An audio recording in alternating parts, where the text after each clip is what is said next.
How's it going, everybody? Welcome back to the Boardroom Podcast, brought to you by Speakhyve. I'm the host, Jared Scott. We are here today with an extraordinary person that has an extraordinary story. Her name is Wynette Richardson.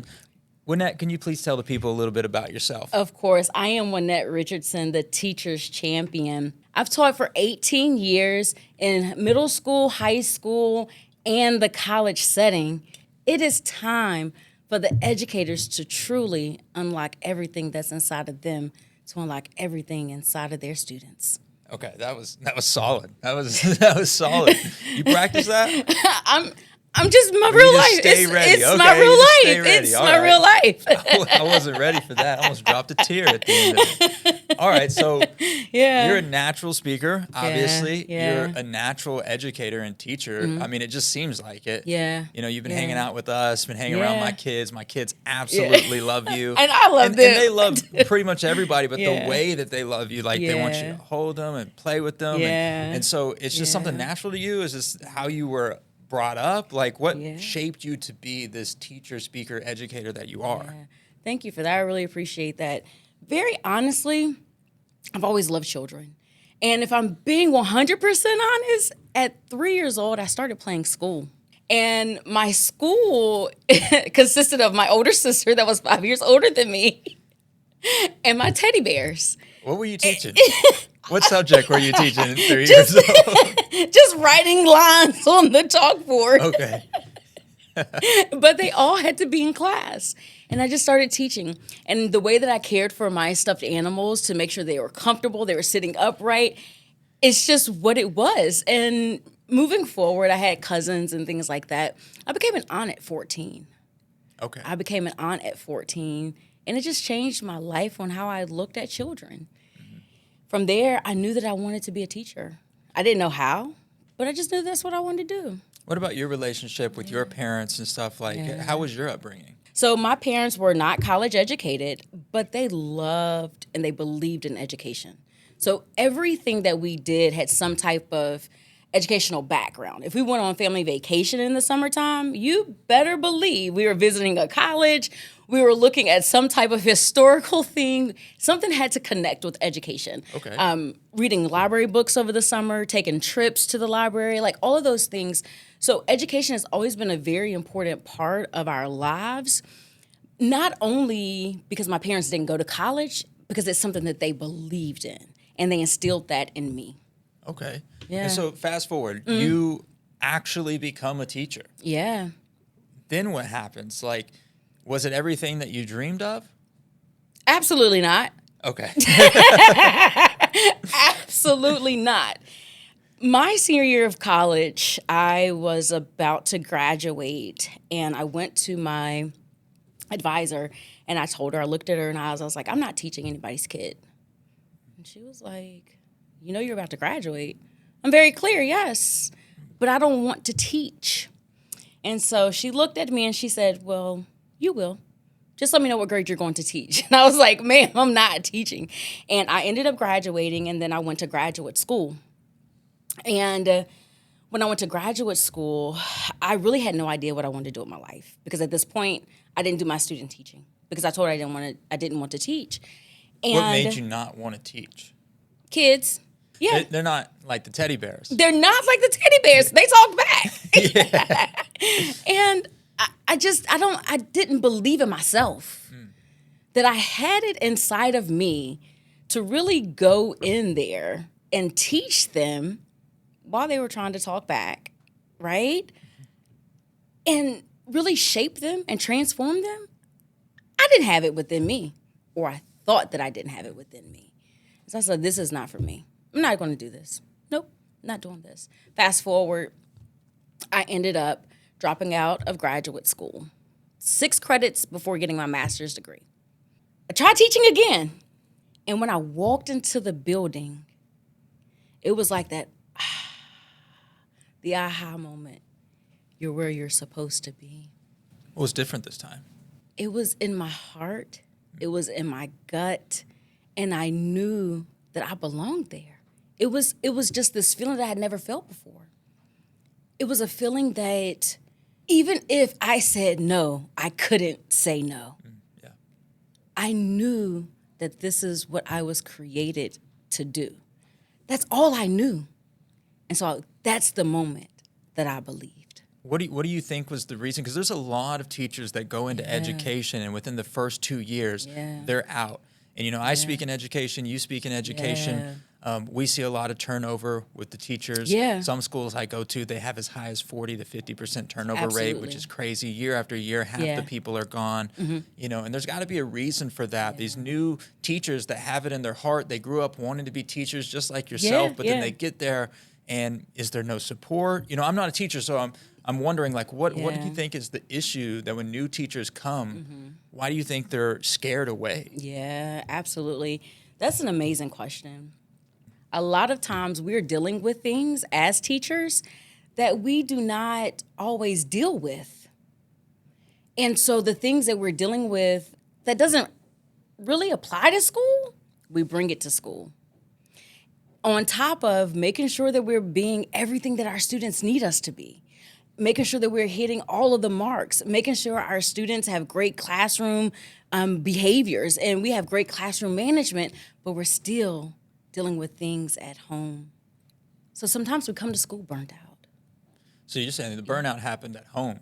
Yeah, a lot of times. The burnout happened even before you got to the school? Yes. Yeah. Yes. And then things at school just continue to add on to it. Our students that come to school and they're hungry, we're concerned about that. Our students that come to school that may not have had shelter the night before, we're concerned about that. Because now that turns into behavior. Now that turns into academics. Now that turns into something else. And because as an educator and as a teacher, we feel it. We want the best for our students. Now, instead of doing our lesson plans at night or during our planning period, we're focused on making sure that they have food to eat. Wow. Making sure they have resources where they can get a cool night or a warm night's rest so they can come to school the next day ready. Teachers are often 20 different things at once. Yes. They're teachers, they're counselors, they're part-time parents. Yes. It's a lot. Absolutely. How do you deal with that? How do you avoid burnout, or how do you prevent burnout? And if you do get burned out, how do you get out of that? Absolutely. One of the things that I actually focus on a little bit with the educators is a framework that I use. It's called CHAMP. Okay. And in that CHAMP framework, it focuses on the educator. How do we stay from being burnt out? What do we need to do as the individual? And one of the things that I always teach is to find something that's in your alignment. What is that core thing that you need to do to participate in, believe in, speak before you enter the doors of your school? So as an example, I have a morning routine. In my morning routine, I am in my meditation. I am reading something that's going to, get my mind going for the day. I'm going to sit in stillness. And above all, I have to have my coffee. And I have to drink my coffee in a mug, right? But that's that time that I dedicate to myself to fill me up so that I'm able to pour into my students. That 10, 15, 20 minutes, sometimes 30 minutes, it puts me in alignment with my core so that when I go into the classroom, I'm ready for my students. My cup is so filled that when I do pour out, I'm not leaving myself on empty. That's huge. So it's really an overflow of what you're giving to yourself. Absolutely. Yeah. Absolutely. And if you think about it, I get so excited. Let me calm down. No. But if you think about it, right, if we give everything that we have, like the person or the people that's going to get the bottom, it's not going to be the most fulfilling for them. Right. But just what if everything, especially educators, if we're giving from our overflow, that means like it is so nutritious, it is so rich, it is so wealthy, it is so abundant because we have so much of it that what we're giving is like the cream of the crop. Yeah. So if we take the time to make sure that we're filled up and that we're overflowing, everything that we give will come from an overflow. Absolutely. So there's going to be some teachers, and there's going to be some people watching this that Yeah. they're like, that sounds great. Yeah, Right? yeah. But how do I start? Because they feel like they're empty Yes. right now. Yes. You know, so it's like a morning routine, like I'm barely getting to work on time, you know, morning Yeah. routine, I got to get my kids ready for school. Yes. Like, how do you make time for you when you're a mom, when you're Yes. a wife, when, you know, Yes. et cetera, et cetera. You know, Yes. how does this work? Yes, absolutely. There's actually a couple of things. One, I know we're cringing. I know you're going to cringe when you hear this, right? Because you're like, I'm trying to find the time now. Look, usually things that are cliche, that are said over and over again, Yes. they're only that way because they're true. And Yes. the truth Yes. is repetitive. Yes, yes. You know, maybe get up 30 minutes earlier, 20 minutes earlier, or during your shower time, you know, repeat your affirmations or just have that moment of stillness, right? Just have a clear thought instead of thinking of your entire to-do list. You know, focus on just that one thing on your to-do list. How am I going to manage through this day? Right. And focus on all the positive things. And, you know, as we're getting the kids ready, you know, I know it's like, well, I still have the kids in that moment that you're walking out the door. Today is going to be an amazing day. Yeah. I believe in myself. Everything in my life is abundant. Just say some affirmations to pour back into yourself. And so when you feel like you're about to be depleted, remember you said, everything in my life is abundant. And as a matter of fact, I was just sharing with someone just a few minutes ago. And in class one time, I realized that we were about to go left. We were supposed to be going right, but everybody was about to go left. And I stopped and I said, everybody, let's take a deep breath. And in that moment, that deep breath not only helped me, but it helped them. And so that particular day, I didn't fill my cup up. So I had like probably half.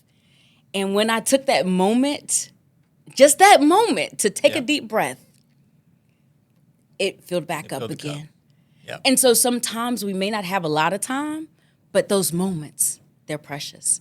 Yeah. Find a moment. Sometimes you only need a moment. Yes. Me and you have talked about this before, Yes. the idea of abundance, right? Yes. More than you need. Yes. Right? Whatever Yes. you want from the world, you have to first learn how to give it to yourself, and then it Yes. overflows out of you. Absolutely. And, you know, we've talked about the idea that maybe everything is in abundance. Mm-hmm. You know, there's abundance of positive things, there's abundance of negative things, Yes. and maybe some people are abundance in lack. They're abundant in not having. So they'll always not have enough. Yeah. Even if they have a lot, Yeah. since they're abundant in lack, Yes. they'll think that it's not Yes. enough. So Yes. if you take that idea and realize maybe Yes. you are abundant in something, Yes. what is that right now? It's not that there's not enough out there for you. It's just you're focused on the wrong things. You see what I'm saying? Of course. And so I think that's, you know, a lot of people listening are going to be like, you know, that sounds great. It sounds easy. Yeah. Sounds, you know, simple. Take a moment. Yes. But I hope that they're hearing that even some days you missed your morning routine. Yes. Yes. And then things started to derail. Absolutely. And instead of freaking out Yes. in that moment when things were about to go left and you knew we were supposed to go right, Yes. you just decided, why don't have my moment now? Yes. Right? Yes. It's never too late to have that moment to stop Absolutely. and take a deep breath, Yes. calm down, and Yes. fill your cup back Right, up. right, right. When we continue to pour from an empty cup, we can go one or two ways. We can be completely empty and burn out and not have anything left. We're just kind of depleted. And then we can change our mindset. And I'm going to share this story. Everything that I thought that I had in life was super abundant was literally taken away from me. And those were my parents. Because I felt like my parents had this abundant love, right, that just continuously poured into me. But they passed away. And in that moment, everything that I had was taken. I had absolutely nothing. So I had a choice. I could either stay there or I can change my mind. Now, don't get me wrong. I felt it, of course, but that's when I had to change my mind because everything surrounded that was negative, and it shifted my mindset. Why? How? This wasn't supposed to happen, but that's something I can't control. Right. And so I said this to myself: there are things that we can control, and there are things that we can't control, but I can control my mindset. And so when we start to control our mindset, our life changes. Things start to shift. Because there's two things, a fixed mindset and a growth mindset.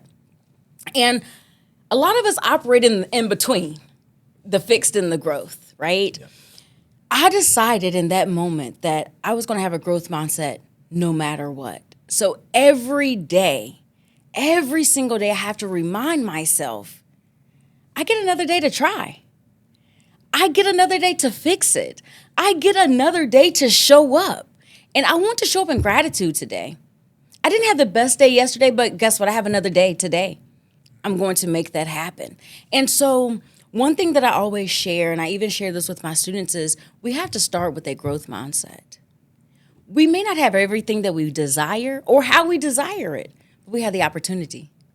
What are we going to do with the opportunity? And educators, if you're listening to this, remember that opportunity you said that you wanted? And I know it's a lot on your plate, but how are we going to make it happen?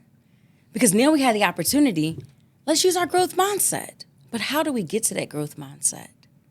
We start shifting how we think. We start shifting the words that we use. The year after the darkest moment of your life, you were given an award. Yes. I was awarded Adjunct of the Year at my college. And so basically, I was the adjunct that was selected out of the entire school of world languages, literature. And so it was over hundreds of adjuncts that teach in that particular department. And I was the one that was awarded because of my connection with the students. And most importantly, my colleagues and how I showed up to be a colleague with my department. It was unmatched. They said it was unmatched. And when I went there, I was in a dark space. But I showed up. And every day I showed up, I had to pour into my cup, Jared, because I was literally in a space where I couldn't get out of the bed. And so every day I had to pour into my cup. My morning affirmations, my daily routine, my morning routine, and making sure that I'm speaking all of these things before I step foot in the classroom, taking those really deep breaths. I am speaking, I have a growth mindset. And when I went around my colleagues and I worked with my colleagues, I reminded them that we're here because we're supposed to be here. We're here because our students need us. We have to have a growth mindset. And I even would speak those things to them, right? And share those things with them. And they're like, oh my goodness, I never thought about it from that perspective. How do you show up like this every day? This is how I start my day. These are the things that I speak to myself. And then it started to trickle down to them. I started showing up for them as well. And when it came to the award, it was across the board. Me. Yep. And I was in awe. I wasn't in awe because I won the award. I was in awe because in the darkest place of my life, I poured into myself. I shifted my mindset. And when I showed up in my authentic self. But I had to get back there. And so when I got back there, I realized I was a champion. That I was a champion. And so every person that I connected with in my classroom, outside of my classroom, they too would know after speaking with me that they are a champion. And so I realized that teachers do not always have those champions. Yeah. And they also do not know how to champion for themselves. So that's why I, as a teacher's champion, help them champion for themselves so they can help champion for everybody that is connected to them. Because as a teacher, we change the world. Think about every teacher being a champion.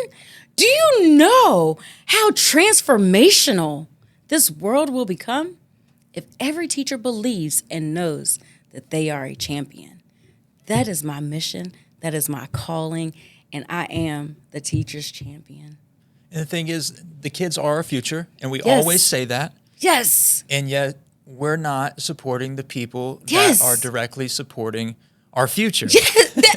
Simple, yes. You know, Yes. it don't make Yes. sense. Overworked, Yes. underpaid. Yes. Yes. I've been working in schools for 15 years, so teachers have my heart always. Absolutely. You know, I'll get on calls with teachers. My wife will get on calls with teachers, Yes. counselors, principals, anybody in education. Yes. And you know, they'll be in tears about how much they care about their students, but they Yes. lack the funding. Yes. They don't have any money. They're not able to give their kids food. Yes. Sometimes, you know, Yes. it's like literally cutting budget for cafeteria food. Yes. They're having to cut, you know, music and art programs so kids don't have expression. They're having to cut athletics. Yes. They don't have a mental health class or Right. any initiatives coming into the school because they Yes. don't have a budget for Right, it. right. Funding's being froze all across the country right Right. now for educators. Right. So we're in a time period where education is feeling the burnout itself Yes. overall. Yes. Overall. Yes. It feels like the system is kind of just falling apart. Yes. And then here you come as a teacher's Yes. champion trying to help Yes. put the pieces back Yes. together. And you use a framework. Yes, You yes. use a framework to do this. Can Yes. you tell us about the champion framework? Absolutely, absolutely. And so thank you for that. And the framework is called CHAMP, Champ. right? And we're going to look at clarity. We're going to look at humility. We're going to look at alignment. We're going to look at mindset. And we're going to look at persistence. And when we're clear on our purpose, we hear and we see the distractions, but we remain in our purpose. And yes, there are a lot of changes that are happening in the world of education right now, but why are we here? We're here to serve our students. How can we stay in our purpose without getting so far into the distractions that we have, the things that are going on around us? Humility. We all need humanity, especially right now. Show your human side. Show your authentic self. If you're not feeling the greatest, it's okay to share that. Side note, one question that I ask my students every single day when I show up in the classroom: how are you feeling today? On a scale to 1 to 100. 100 being the absolute worst. 1 being the absolute worst, 100 being the absolute best. And they'll think, well, I'm a 79 today. Okay. Well, tell me, what does 79 mean? What does that look like? What does that feel like? And then they ask me. And some days my numbers are high, and some days I'm at a 50. Like, well, why are you at a 50? I didn't want to show up today. They're like, oh my gosh, like, You can't say that. really, right? and they're like, oh my gosh. I was like, I'm just being very honest. It was a very rough day for me this morning. I just couldn't get it together. And so I decided to still show up, but be honest with you. Yep. I wanted to show my humanity because guess what? Things happen in my real life too. Yeah. I understand. And they're like, man, thank you for that. When your students see you out in public, Yes. do they run towards you? Yes. Right. Or Right. do they run away from you? Yes. Yes. Because when I was a kid, if I saw my teacher out at a restaurant, Yep. my first thought was, they eat? Yes. Like literally, because you don't Right. see them doing anything else Right. but standing in the front of the class in a Absolutely. certain position. So you see Absolutely. them from that perspective Yes. only. You don't see Yes. them as a person, Yes. just the perfect professional they're pretending to be. Yes. My yes. uncle's a superintendent, Yeah. and one time I went out to eat with him, Uh-huh. and his students were at the same restaurant that we were at, and they Right. ran over to the table, Mr. Menchaca, Mr. Menchaca, they're Yeah. giving him hugs and stuff, Yeah. and then they walked away, and I was like, that's how I know Yep. you're an incredible superintendent. The superintendent, Right? You know what I'm saying? Like, Exactly. you're Yes. that involved Yes. with your students that they know you by Yeah. name. You Yeah. know, you're not in the classroom Right. even. Right. You know, but that's just, he'd stand out front. He would shake hands. He's at every sporting event. Yes. The kids know Oh, that's him. amazing. And so he builds a Yeah. personal relationship with them, and they see him as Right. a person. Yeah, absolutely. Absolutely. And then when they see you as a human, everything in the classroom shifts to transformation. Alignment. You have to be in alignment with yourself.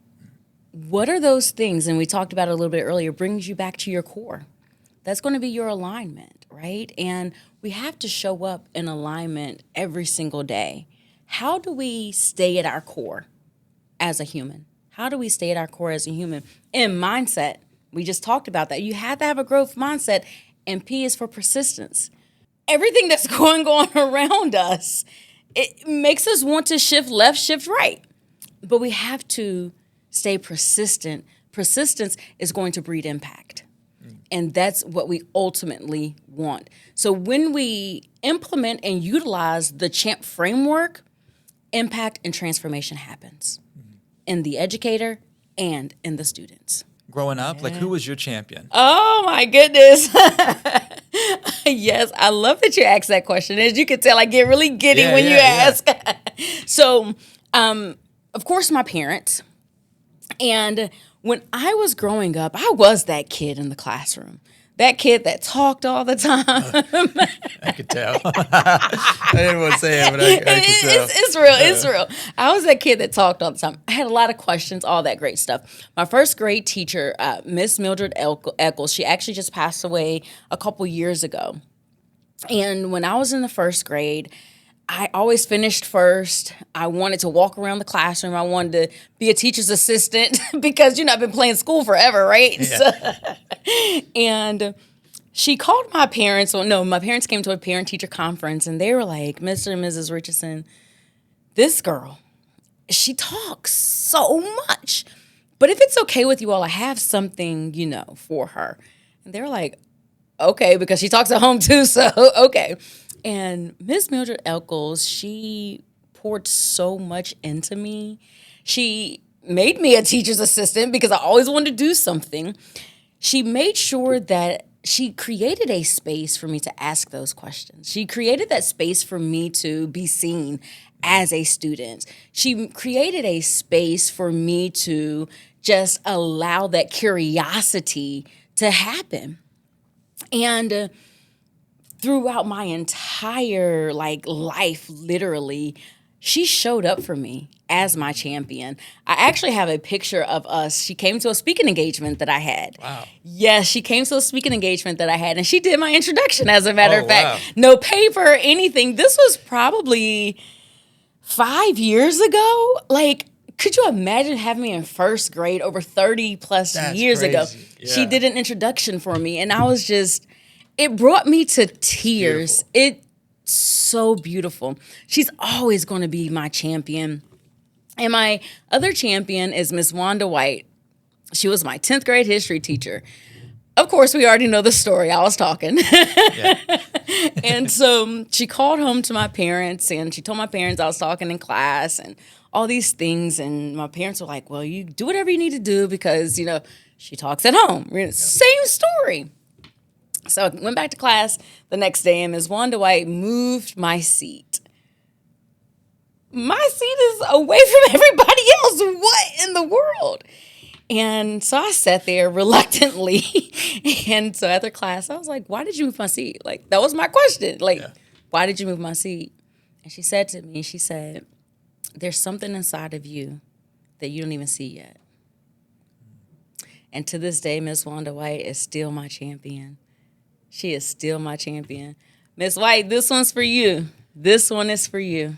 And so now you're traveling the country. Yeah.